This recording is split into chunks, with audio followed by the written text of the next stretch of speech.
Razia's healthy kitchen నుంచి ఈరోజు మన రెసిపీ వచ్చేసి ప్రాన్ బిర్యానీ అండి. Tiger prawns biryani. ఇది సముద్రంలో దొరికే టైగర్ ప్రాన్స్ అండి. చాలా టేస్టీగా చాలా బాగుంటాయి. ఇది సీ ఫుడ్ అండి. వీటితో ఈరోజు మనము బిర్యానీ చేసుకుందామండి. చాలా టేస్టీగా చాలా బాగుంటుంది. దీన్ని ఒక 2-3 సార్లు శుభ్రంగా కడిగి దీన్ని మ్యారినేట్ చేసుకుందాము. దీంట్లోకి ఇలాగ ఒక స్పూను పసుపు వేసుకొని దీన్ని బాగా మిక్స్ చేసుకుందామండి. ఈ విధంగా మొత్తం అంతా మిక్స్ చేసుకున్న తర్వాత నెక్స్ట్ ఒక స్పూను రెడ్ చిల్లీ పౌడర్ అండి. ఇలా కారం వేసుకొని మొత్తం అంతా కూడా బాగా కలిసేలాగా మిక్స్ చేసుకుందాము. ఇప్పుడు ఇందులోకి సాల్ట్ వేసుకుందామండి. 3/4 సాల్ట్ వేసుకుంటున్నాను. ఇది పింక్ సాల్ట్ అండి. పింక్ సాల్ట్ చాలా సాల్టీగా చాలా బాగుంటుందండి. అది హెల్త్కి కూడా మంచిది pink salt. So pink salt వేసి దీన్ని మొత్తం అంతా కూడా బాగా మిక్స్ చేసుకుందాము. ఈ విధంగా మొత్తం అంతా కూడా బాగా మిక్స్ చేసుకొని ఇప్పుడు ఇందులోకి మనం గరం మసాలా వేసుకుందామండి. దీంట్లోకి గరం మసాలా 1 స్పూన్ వరకు గరం మసాలా వేసుకుందాము. ఇలా ఈ గరం మసాలా మన ఛానల్లో చేసిందేనండి. చాలా టేస్టీగా బాగుంటుంది. ఇది ఏ కర్రీలోకైనా కూడా ఏ బిర్యానీస్లోకైనా చాలా పర్ఫెక్ట్గా సెట్ అవుతుందండి. ఈ మసాలా డీటెయిల్స్ నేను డిస్క్రిప్షన్లో ఇస్తానండి. ఒకసారి మీరు ఇలా ట్రై చేయండి. చాలా బాగుంటుంది ఈ మసాలా అసలు. ఇప్పుడు ఇందులోకి ఒక 3 స్పూన్స్ వరకు నెయ్యి వేసుకుందామండి. ఈ విధంగా నెయ్యి వేసుకొని ఇదంతా కూడా బాగా కలిసేలాగా దీనికి పట్టేలాగా మొత్తం అంతా కూడా బాగా మిక్స్ చేసుకుందాము. ఈ విధంగా మొత్తం అంతా కూడా బాగా మిక్స్ చేసుకొని ఇప్పుడు దీన్ని మనము 1 అవర్ వరకు ఫ్రిడ్జ్లో పెట్టుకుందామండి. మీకు టైం ఉంటే ఇంకా 1.5 అవర్ అయినా కూడా పర్వాలేదండి. ఇది బాగా మ్యారినేట్ అవుతే చాలా టేస్టీగా చాలా బాగుంటుంది. ఇప్పుడు దీన్ని మనము ఒక గంటన్నర ఫ్రిడ్జ్లో పెట్టేసుకుందామండి. మూత పెట్టి ఇప్పుడు దీంట్లోకి నేను బాస్మతి రైస్ తీసుకుంటున్నానండి. బాస్మతి రైస్ 3/4 కిలో తీసుకున్నాను. ఇది మనం తీసుకునే 1 కిలో ప్రాన్స్కి 3/4 కిలో రైస్ అయితే చక్కగా చాలా టేస్ట్ చాలా బాగుంటుందండి. కరెక్ట్గా పర్ఫెక్ట్గా ఉంటుంది. ఈ విధంగా ఒక 2-3 సార్లు కడిగి దీన్ని ఒక గంట సేపు నానబెట్టి పక్కన పెట్టుకుందామండి. ఇప్పుడు ఇందులో కావాల్సిన వెజిటేబుల్స్ అండి. నేను పచ్చిమిర్చి వచ్చి ఒక 12 పచ్చిమిర్చి వరకు తీసుకున్నాను. కొంచెం పెద్ద సైజ్ అండి ఇవి. జస్ట్ చిన్నవి అయితే ఇంకొంచెం ఎక్కువ తీసుకోండి. ఆనియన్స్ ఒక 3 తీసుకున్నాను. టమాటాలు వచ్చి ఒక 3 టమాటాలు అండి. ఈ విధంగా తీసుకున్నాను. కొంచెం కొత్తిమీర పుదీనా కూడా కడిగి పెట్టుకున్నానండి. టమాటాలని ఈ విధంగా చిన్న చిన్న ముక్కల్లా కట్ చేసి పెట్టుకుందాము. ఈ పుదీనాను కొత్తిమీరని శుభ్రంగా కడిగి ఈ విధంగా పెట్టుకుందామండి. కొత్తిమీరని బాగా సన్నంగా తరిగి పెట్టుకుందాము. ఉల్లిపాయలు మాత్రం ఈ విధంగా చిన్న ముక్కలు కట్ చేసుకోవాలండి. దీంట్లోకి చిన్న ముక్కలు కట్ చేసుకుంటే బాగుంటుంది. పచ్చిమిర్చిని మాత్రం పూర్తిగా సపరేట్ చేయకుండా మధ్యలో కొంచెం కట్ చేసి పెట్టుకోవాలి. ఇప్పుడు ఇందులోకి స్పైసెస్ అండి. ఇది స్పైసెస్ వచ్చి దీంట్లోకి మిరియాలు వచ్చి ఒక టేబుల్ స్పూన్ మిరియాలండి, ఒక 5 వచ్చి స్టార్ ఫ్లవరు, కొంచెం వచ్చి సోంపు, ఒక స్పూన్ వరకు షాజీరా అండి, ఒక స్పూన్ షాజీరా, ఒక స్పూన్ సోంపు, ఒక 15 యాలక్కాయలండి. ఇలా యాలక్కాయలు, కొంచెం జాజికాయ, ఒక సగం ముక్క వరకు జాజికాయ, కొంచెం స్టోన్ ఫ్లవర్ తీసుకున్నాము. స్టోన్ ఫ్లవర్ కూడా చాలా తక్కువ తీసుకోవాలి. దాల్చిన చెక్క ఇలా ఒక స్టిక్ తీసుకొని దీన్ని ఇలా చిన్న చిన్న ముక్కల్లా చేసి పెట్టుకున్నామండి. ఇలాంటి ఒక స్టిక్ అయితే సరిపోతుంది. ఈ జాపత్రి వచ్చి 2 ఫ్లవర్స్ అండి. లవంగాలు వచ్చి ఒక టేబుల్ స్పూన్ లవంగాలు. ఇలా తీసుకొని ఇవన్నింటిని కూడా పక్కన పెట్టుకుందామండి. ఇప్పుడు వీటిలోంచి ముందు ఈ మిరియాలండి, మిరియాలు, ఇంకా మనం తీసుకున్న జాజికాయ ముక్క, తర్వాత ఇందులో ఉన్న ప్రతి స్పైసెస్ కూడా కొన్ని కొన్ని వేసి ఇందులోకి బాగా దంచుకుందామండి. మరీ మెత్తగా కాకుండా కొంచెం కచ్చాపచ్చగా కొంచెం గరుగ్గా ఉండేలాగా ఇవన్నీ కూడా కొన్ని కొన్ని వేసుకొని ఇందులోవి దంచుకుందాము. సోంపు వేయవలసిన అవసరం లేదండి. కొంచెం షాజీరా, యాలకులు, లవంగాలు, దాల్చిన చెక్క, సోంపు ఒకటి మినహాయించుకొని మిగతా అన్నీ కూడా కొన్ని కొన్ని వేసుకొని ఈ విధంగా మొత్తం అంతా కూడా మరీ మెత్తగా కాకుండా ఇలా గరుగ్గా ఉండేలాగా దంచుకొని ఒక పక్కన పెట్టుకుందామండి. ఇప్పుడు స్టవ్ పై ఒక కడాయి పెట్టుకొని ఒక 150 ml వరకు ఘీ వేసుకొని అందులోనే మళ్ళీ ఒక 100 ml వరకు ఆయిల్ వేసుకుందామండి. ఇది ఆయిల్ అంతా హీట్ ఎక్కిన తర్వాత ఇప్పుడు ఇందులోకి మనం ఆనియన్స్ వేసుకొని ఫ్రై చేసుకుందాము. ఈ ఆనియన్స్ వేసుకొని మీరు ఫ్రై చేసేటప్పుడు మీకు ఏమైనా ఆనియన్స్లో ఫ్రై అవుతున్నప్పుడు ఫ్రీగా మూవ్ అవ్వకపోతే కొంచెం ఆయిల్ సరిపోలేనట్టండి. అప్పుడు మీరు ఇంకో 50 ml వరకు ఆయిల్ వేసుకోండి. ఈ విధంగా నాకైతే 100 కరెక్ట్గా సరిపోయింది. ఇప్పుడు మనం స్టవ్ మీద పక్కన ఇంకో డేక్షా పెట్టుకొని ఇప్పుడు ఇందులోకి రైస్ బాయిల్ చేసుకుందామండి. ఈ రైస్ బాయిల్ చేసుకోవడానికి మనం తీసుకున్న 3/4 kg రైస్కి నేను 4 లీటర్స్ వరకు వాటర్ వేసుకున్నాను. వేసుకుని ఇప్పుడు మనం తీసుకున్న స్పైసెస్లో కొన్ని సోంపు కూడా ఇక్కడ మినహాయించుకొని మిగతా అన్ని కూడా కొన్ని కొన్ని వేసుకొని ఈ వాటర్లో మరగబెట్టుకుందామండి. ఈలోగా మన ఆనియన్స్ ఇలా బ్రౌన్ కలర్ వచ్చినవి. ఇలా ఈ స్టేజ్లో ఉన్నప్పుడు మనకి ఇప్పుడు మనం తీసుకున్న స్పైసెస్ అన్నీ కూడా మొత్తం అన్నీ కూడా ఇందులోకి వేసేసుకుందాము. ఈ విధంగా సోంపుతో పాటు మొత్తం అన్నీ కూడా ఈ స్టేజ్లో వేసేసుకొని మొత్తం అన్నీ కూడా ఒక 1 minute వరకు దీన్ని కొంచెం ఫ్రై చేసుకుందామండి. జస్ట్ ఇలా కొంచెం ఈ స్పైసెస్ అన్నీ కొంచెం మంచి స్మెల్ వస్తున్నట్టుగా ఉన్నప్పుడు ఫ్రై చేసుకొని ఇందులోకి ఇప్పుడు టమాటాలు వేసుకుందాం. మనం కట్ చేసి పెట్టుకున్న టమాటా వేసిన తర్వాత కూడా ఇది ఒక 1 minute వరకు టైం పడుతుందండి. టమాటాలు కూడా బాగా మగ్గాలి. సో ఇలాగా మగ్గిన తర్వాత ఇప్పుడు ఇందులోకి మనం కట్ చేసి పెట్టుకున్న కొత్తిమీర, పుదీనాను కూడా ఇందులోకి వేసేసుకొని పచ్చిమిర్చి కూడా ఇందులోకి వేసుకొని ఒకసారి బాగా ఫ్రై చేసుకుందాము.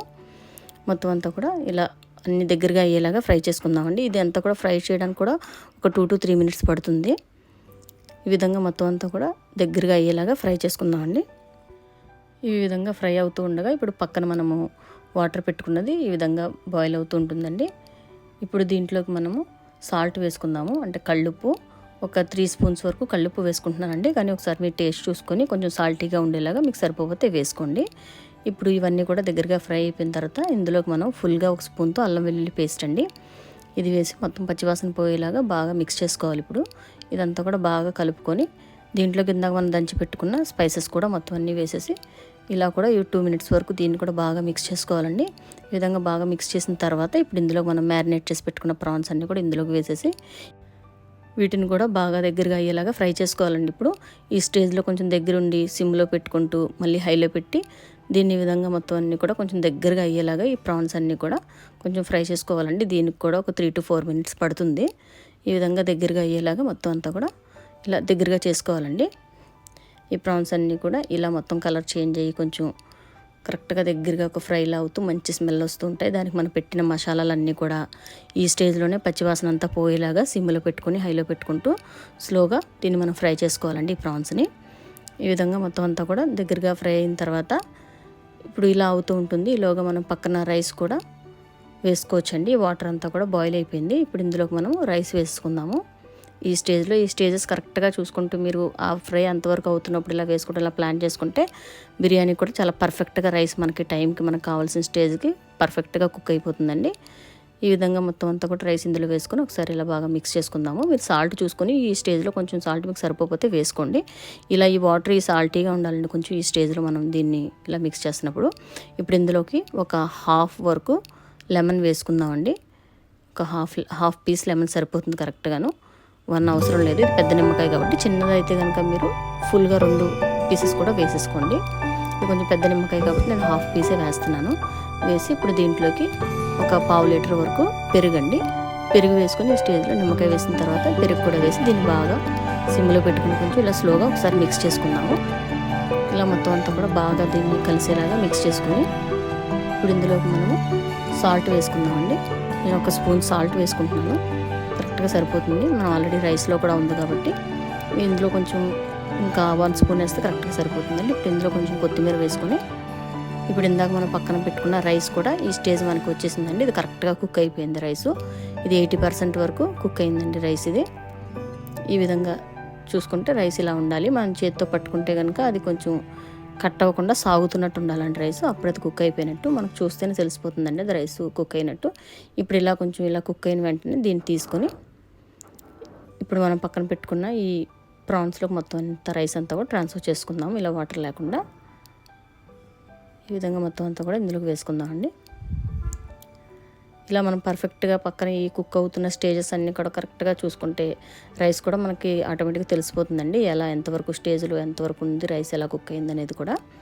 ఇప్పుడు ఈ స్టేజ్లో కరెక్ట్గా మనం ఈ రైస్ అంతా కూడా దీనిపైన స్ప్రెడ్ చేసుకుందాము. ఇలా మొత్తం అంతా కూడా స్ప్రెడ్ చేసుకొని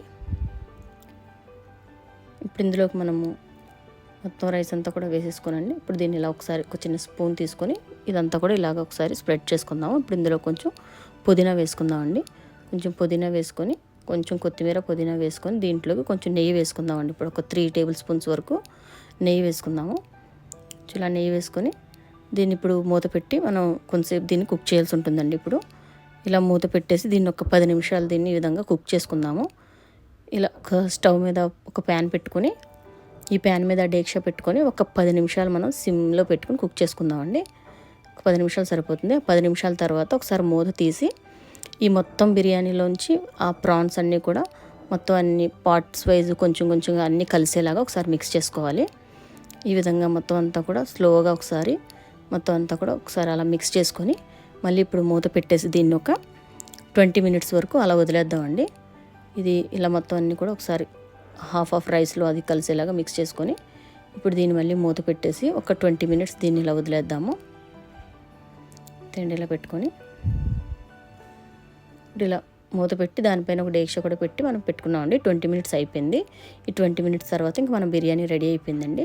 ఇంతేనండి. ఇంకా ఈ స్టేజ్కి వచ్చేటప్పటికి కరెక్ట్గా 20 మినిట్స్లో మనం అలా ప్యాన్ పెట్టుకోవడం వల్ల ఎటువంటి రిస్క్ ఉండదండి. కింద మాడడం అలా ఏముండదు.